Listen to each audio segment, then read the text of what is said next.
Treasure Island by Robert Louis Stevenson. Treasure Island Part 1. The Old Buccaneer. Chapter 4. The Sea Chest.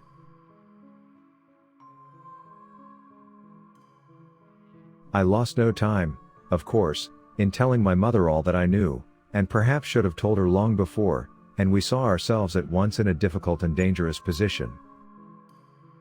Some of the man's money, if he had any, was certainly due to us, but it was not likely that our captain's shipmates, above all the two specimens seen by me, Black Dog and the Blind Beggar, would be inclined to give up their booty in payment of the dead man's debts. The captain's order to mount at once and ride for Dr. Livesey would have left my mother alone and unprotected, which was not to be thought of. Indeed, it seemed impossible for either of us to remain much longer in the house. The fall of coals in the kitchen grate, the very ticking of the clock, filled us with alar ms. The neighborhood, to our ears, seemed haunted by approaching footsteps. And what between the dead body of the captain on the parlor floor and the thought of that detestable blind beggar hovering near at hand and ready to return, there were moments when, as the saying goes, I jumped in my skin for terror. Something must speedily be resolved upon, and it occurred to us at last to go forth together and seek help in the neighboring hamlet. No sooner said than done. Bareheaded as we were, we ran out at once in the gathering evening and the frosty fog. The hamlet lay not many 100 yards away, though out of view, on the other side of the next cove. And what greatly encouraged me, it was in an opposite direction from that whence the blind man had made his appearance and whither he had presumably returned. We were not many minutes on the road, though we sometimes stopped to lay hold of each other and hearken. But there was no unusual sound, nothing but the low wash of the ripple and the croaking of the inmates of the wood. It was already candlelight when we reached the hamlet, and I shall never forget how much I was cheered to see the yellow shine in doors and windows. But that, as it proved, was the best of the help we were likely to get in that quarter. For you would have thought men would have been ashamed of themselves, no soul would consent to return with us to the Admiral Benbow. The more we told of our troubles, the more man, woman, and child they clung to the shelter of their houses. The name of Captain Flint, though it was strange to me, was well enough known to some there and carried a great weight of terror. Some of the men who had been to field work on the far side of the Admiral Benbow remembered, besides, to have seen several strangers on the road, and taking them to be smugglers, to have bolted away. And one at least had seen a little lugger in what we called Kit's Hole. For that matter, anyone who was a comrade of the captain's was enough to frighten them to death.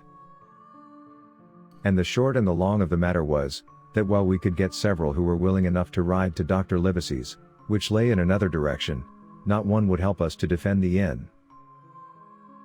They say cowardice is infectious. But then argument is, on the other hand, a great emboldener. And so when each had said his say, my mother made them a speech. She would not, she declared, lose money that belonged to her fatherless boy. If none of the rest of you dare, she said, Jim and I dare. Back we will go, the way we came, and small thanks to you big, hulking, chicken-hearted men. We'll have that chest open, if we die for it.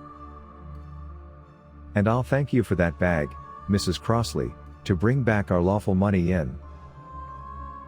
Of course I said I would go with my mother, and of course they all cried out at our foolhardiness, but even then not a man would go along with us. All they would do was to give me a loaded pistol lest we were attacked, and to promise to have horses ready saddled in case we were pursued on our return, while one lad was to ride forward to the doctors in search of armed assistance. My heart was beating finely when we two set forth in the cold night upon this dangerous venture. A full moon was beginning to rise and peered redly through the upper edges of the fog, and this increased our haste, for it was plain, before we came forth again, that all would be as bright as day, and our departure exposed to the eyes of any watchers. We slipped along the hedges, noiseless and swift, nor did we see or hear anything to increase our terrors, till, to our relief, the door of the Admiral Benbow had closed behind us. I slipped the bolt at once, and we stood and panted for a moment in the dark, alone in the house with the dead captain's body. Then my mother got a candle in the bar, and holding each other's hands, we advanced into the parlor. He lay as we had left him, on his back, with his eyes open and one arm stretched out. "Draw down the blind, Jim," whispered my mother. "They might come and watch outside." "And now," said she when I had done so, "we have to get the key off that. And who's to touch it, I should like to know." And she gave a kind of sob as she said the words. I went down on my knees at once. On the floor close to his hand there was a little round of paper, blackened on the one side. I could not doubt that this was the black spot. And taking it up, I found written on the other side, in a very good, clear hand, this short message. "You have till 10 tonight." "He had till 10, mother?" said I. And just as I said it, our old clock began striking. This sudden noise startled us shockingly. But the news was good, for it was only 6. "Now, Jim," she said, "that key." I felt in his pockets, one after another. A few small coins, a thimble, and some thread and big needles, a piece of pigtail tobacco bitten away at the end, his gully with the crooked handle, a pocket compass, and a tinder box were all that they contained, and I began to despair. "Perhaps it's round his neck," suggested my mother. Overcoming a strong repugnance, I tore open his shirt at the neck, and there, sure enough, hanging to a bit of tarry string, which I cut with his own gully, we found the key. At this triumph we were filled with hope and hurried upstairs without delay to the little room where he had slept so long and where his box had stood since the day of his arrival. It was like any other seaman's chest on the outside, the initial B burned on the top of it with a hot iron, and the corners somewhat smashed and broken as by long, rough usage. "Give me the key," said my mother. And though the lock was very stiff, she had turned it and thrown back the lid in a twinkling. A strong smell of tobacco and tar rose from the interior, but nothing was to be seen on the top except a suit of very good clothes, carefully brushed and folded. They had never been worn, my mother said.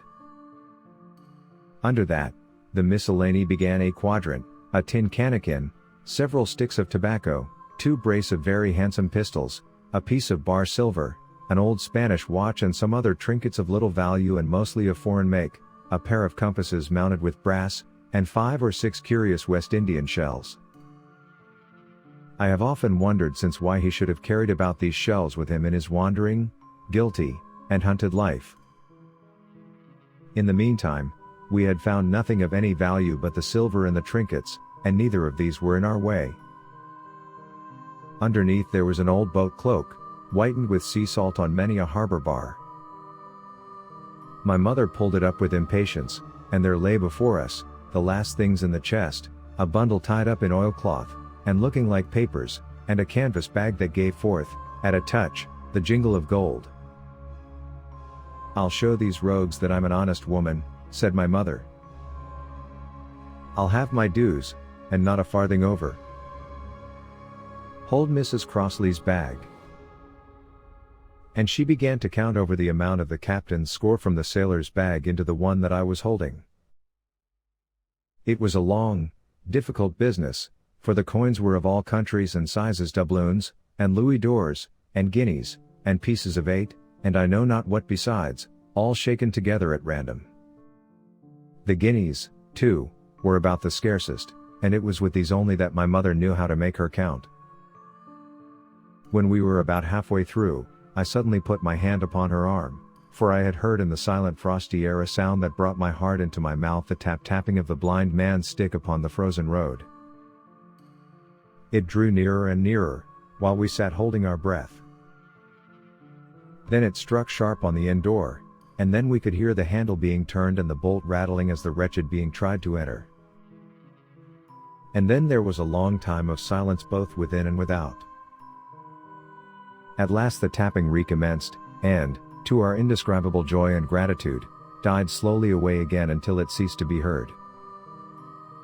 "Mother," said I, "take the whole and let's be going," for I was sure the bolted door must have seemed suspicious and would bring the whole hornet's nest about our ears, though how thankful I was that I had bolted it, none could tell who had never met that terrible blind man.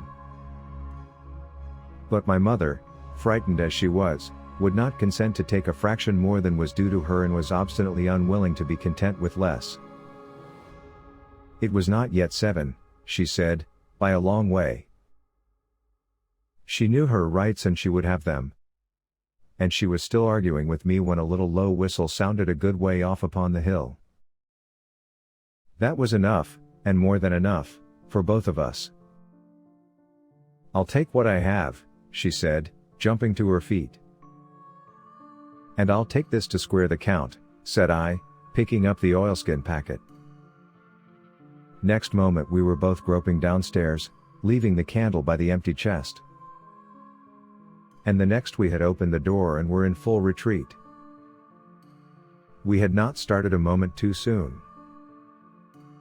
The fog was rapidly dispersing. Already the moon shone quite clear on the high ground on either side. And it was only in the exact bottom of the dell and round the tavern door that a thin veil still hung unbroken to conceal the first steps of our escape. Far less than halfway to the hamlet, very little beyond the bottom of the hill, we must come forth into the moonlight. Nor was this all, for the sound of several footsteps running came already to our ears, and as we looked back in their direction, a light tossing to and fro and still rapidly advancing showed that one of the newcomers carried a lantern. "My dear," said my mother suddenly, "take the money and run on. I am going to faint." This was certainly the end for both of us, I thought. How I cursed the cowardice of the neighbors. How I blamed my poor mother for her honesty and her greed, for her past foolhardiness and present weakness.